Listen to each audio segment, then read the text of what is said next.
সুপ্রভাত, আবার চলে এলাম সকলের সামনে আমাদের রান্নাঘরে। আজকে আমি তৈরি করে দেখাবো ধনিয়া কাতলা। এই ধনিয়া কাতলার জন্য আগে একটা মশলা করব টক দই দিয়ে। টক দই, জিরের গুঁড়ো, ধনের গুঁড়ো, পরিমাণ মতো নুন, হলুদ, কাশ্মীরি লঙ্কার গুঁড়ো, আর যে গরম তেল বসাবো মাছ ভাজার জন্য, সেই তেল একটু হাতা করে তুলে আমি টক দইটার মধ্যে ভালো করে মিশিয়ে রেখে দেবো।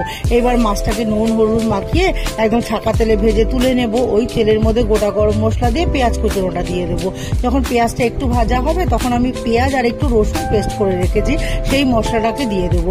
দিয়ে নাড়িয়ে চাড়িয়ে যখন রসুনের কাঁচা গন্ধটা চলে যাবে তখন আমি টক দইয়ের মশলাটাকে দিয়ে দেবো। দিয়ে ওটাকেও ভালো করে নাড়িয়ে যখন দেখবো তেলটা ছেড়ে আসছে তখন আমি ধনে পাতা আর কাঁচা লঙ্কা বেশ করে একটু পেস্ট করে রেখেছি। এবার ওই মশলা পেস্টটাকে দিয়ে ভালো করে মশলাটাকে কষাবো। দিয়ে এবার আমি মাছগুলোকে দিয়ে নাড়িয়ে ছাড়িয়ে ঢাকা দিয়ে রেখে দেবো। দিয়ে তারপরে সাজিয়ে পরিবেশন করব। তাহলেই তৈরি হয়ে যাবে আমার ধনিয়া কাতলা।